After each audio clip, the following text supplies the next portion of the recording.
আপনি জানেন কি অ্যালার্জি রোগ সম্পূর্ণভাবে নির্মূল করা সম্ভব? বিগত দিনে আমি এমন অনেক পেশেন্ট দেখেছি যাদের চিকিৎসা দিয়ে সাফল্যের সহিত আমি অ্যালার্জি পরিপূর্ণভাবে মুক্ত করেছি। সেই সুবাদেই আমি বলতে পারি অ্যালার্জি 100% নির্মূল করা সম্ভব। আজকে আমি অ্যালার্জি বিষয় নিয়ে আলোচনা করব। অ্যালার্জি কি, অ্যালার্জির কারণ কি এবং অ্যালার্জির যে লক্ষণগুলো। একই সাথে হোমিওপ্যাথিতে অ্যালার্জির যে ওষুধগুলো রয়েছে তার কিছু ওষুধের নাম আজকে আমি এই ভিডিওটিতে বলবো এবং সেটি সেবনের যে নিয়মাবলী তাও এই ভিডিওতে বলে দেব। আমি ডাক্তার নাজমুস সাকিব, একজন homeopathy physician. Welcome to Haris homeo হল।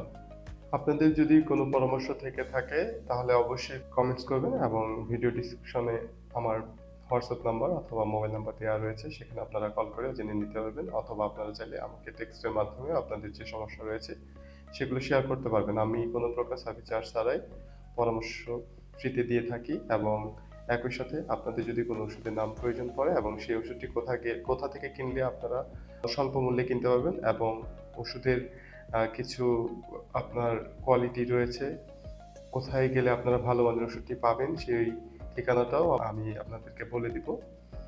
আজকে আমি যে অ্যালার্জির বিষয় নিয়ে কথা বলেছি ইতিমধ্যে শুরুতেই, সেই বিষয় নিয়ে কথা বলি, তাহলে ভিডিওটি শুরু করা যাক।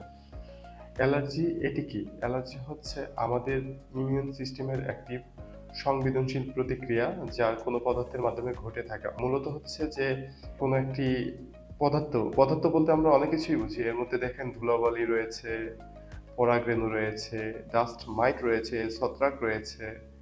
তার মধ্যে কিছু আছে অপরিষ্কার পরিচ্ছন্নতার কারণে হয়ে থাকে, ঠান্ডাজনিত কারণে হতে পারে, গরমের কারণেও হতে পারে, জেনেটিকভাবেও আসতে পারে। আবার খাবার থেকে তো অবশ্যই আসতে পারে, আমাদের খাবারে অ্যালার্জি থাকতে পারে, যেকোনো একটি খাবারে অ্যালার্জি থাকতে পারে। আমরা মূলত সচরাচর বলে থাকি যে দুধ, ডিম, মাংস অর্থাৎ গরুর মাংস এই সকল খাবার থেকে আপনারা একটু দূরে থাকবেন। তাহলে হয়তোবা আপনাদের যে কষ্টটা সেটা খানিকের জন্য কম হবে। একই সাথে আমাদের একটা জিনিস আমরা খেয়াল করলে বুঝতে পারবো যে আমরা যে এত প্রতিদিন যে আমাদের নিত্যদিনের যে কাজগুলো আমরা করি, বাহিরে বের হতে হয় আমাদেরকে। তো আপনারা একটু খেয়াল করে দেখবেন আমাদের শরীরে যে ইমিউন সিস্টেম রয়েছে সেটা সবসময় বিভিন্ন ভাইরাসের সাথে যুদ্ধ করতেই থাকে। একটা সময় গিয়ে যখন কোনো একটা শক্তিশালী রোগ সেখানে এসে হানা দেয় আর সেটা যদি তারা আইডেন্টিফাই করতে পারে আর তার সাথে যদি ফাইটিংটা করতে না পারে, তো তখন তারা কিন্তু হালটা ছেড়ে দেয়। অর্থাৎ ইমিউন সিস্টেমের যে কার্যক্ষমতা অর্থাৎ আমাদের যে রোগ প্রতিরোধ ক্ষমতা সেটা অনেকাংশে কমে আসে আর সেটা বৃদ্ধি করার জন্য কিন্তু আমরা তখন ডাক্তারের শরণাপন্ন হয়ে থাকি। এখন কথা হচ্ছে আমরা ডাক্তারের শরণাপন্ন শুধু হলেই হবে না, আমাদেরকে সঠিক চিকিৎসাটাও নিতে হবে।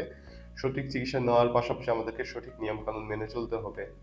অ্যালার্জি হলে যে লক্ষণগুলো দেখা দেয় প্রাথমিক পর্যায়ে সেই লক্ষণগুলো খুবই ইজি। আপনি নিজেই আপনার গোয়েন্দাগিরি করতে পারবেন, কারণ আমি এটা বাস্তবমুখী বলতে পারি, কারণ আমার বিগত দিনে এমন অনেক পেশেন্ট এসেছে যারা তাদের সমস্যা থেকে সম্পূর্ণরূপে সমাধান পেয়ে আজ তারা পরিপূর্ণভাবে সুস্থ। এই কারণে আমি বলতে পারি, শুরুতেও বলেছি যে অ্যালার্জি থেকে সম্পূর্ণ আপনার আরোগ্য লাভ করা সম্ভব যদি সঠিক চিকিৎসা এবং সঠিক নিয়ম মেনে চলা হয়। এখন মূল আলোচনায় আসি। লক্ষণগুলো হচ্ছে যে কারো নাক চুলকাচ্ছে, কারো নাক দিয়ে সর্দি পড়তেছে, কোনো ক্ষেত্রে নাক টোটালি বন্ধ হয়ে যাচ্ছে, কোনো ক্ষেত্রে দেখবেন চোখ লাল হয়ে যাচ্ছে, চোখ চুলকাচ্ছে, মাথা ব্যথা করতেছে, শ্বাস-প্রশ্বাসে কষ্ট হচ্ছে।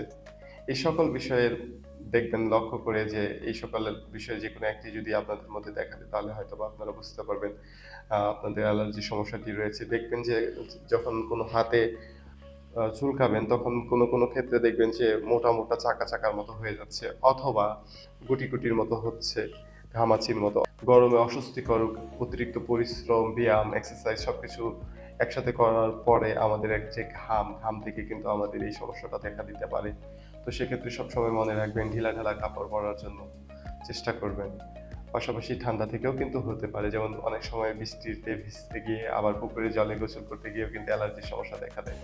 আর জেনেটিক যেটা বলেছি, জেনেটিকভাবে তো অ্যালার্জির সমস্যাটা দেখা দিতেই পারে, এটা স্বাভাবিক আর দিয়ে থাকে।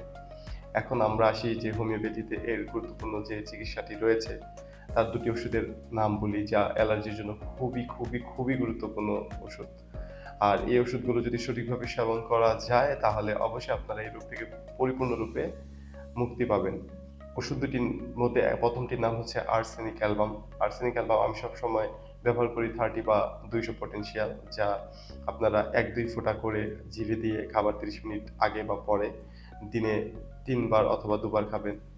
তারপরে আরেকটি ওষুধ যেটি রয়েছে সেটি হচ্ছে গ্রাফাইটিস। গ্রাফাইটিস হচ্ছে 200 শক্তি। এটাও খুব ভালো চুলকানোর জন্য, যাদের গরম বেশি তাদের জন্য তো আরো অনেক ভালো। তো গ্রাফাইটিসও সেম নিয়মে খাবেন।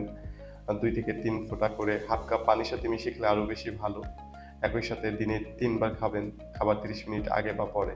তো আমি আজকে এ পর্যন্তই শেষ করি। আপনাদের যদি কোনো পরামর্শ প্রয়োজন পড়ে তো অবশ্যই আপনারা আমাকে ফোন করবেন অথবা টেক্সট দিবেন। ফেসবুক পেজ রয়েছে, সেই পেজের লিংকে আপনারা প্রবেশ করবেন এবং আমার যে পেজটি রয়েছে সেখানে অ্যাক্টিভ থাকার চেষ্টা করবেন, ফলো দিয়ে রাখবেন যাতে করে আমার পরবর্তী ভিডিওগুলো সবসময় আপনারা পেয়ে যান খুব অল্প সময়ের মধ্যে। তো আজকে এ পর্যন্তই। আশা করি আপনারা সকলে ভালো থাকবেন, সুস্থ থাকবেন। আল্লাহ হাফেজ।